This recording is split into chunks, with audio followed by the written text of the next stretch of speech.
La présence militaire américaine en Afghanistan a pris fin dans la nuit du 30 au 31 août dernier, avec le départ du dernier GI du sol afghan, 20 années après l'invasion US du pays. Le lendemain, le 1er septembre, l'ancien diplomate algérien Lakhdar Brahimi avait déclaré dans les colonnes du journal français Le Monde que le départ des Américains de Kaboul ne constituait pas une défaite militaire, comme de nombreux observateurs et médias l'ont laissé entendre.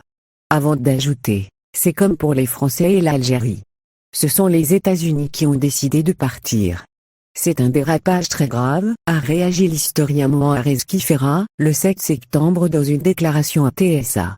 Les militaires français ont fait appel à Charles de Gaulle pour mater la révolution algérienne, a-t-il expliqué, s'interrogeant au passage sur le silence des officiels ainsi que de l'organisation des Moudjahidines, ONM, devant les propos du diplomate algérien.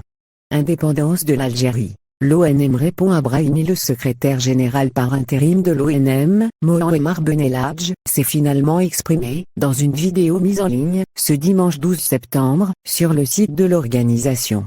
Un diplomate et un politicien algérien a déclaré que le retrait des Américains de l'Afghanistan ressemble à celui de la France en 1962 d'Algérie.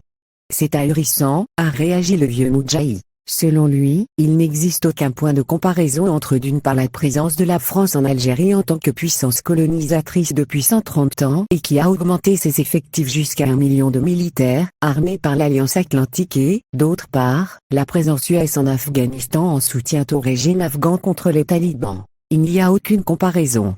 Ce frère, Lakhdar Brahimi, semble halluciner, a cinglé M.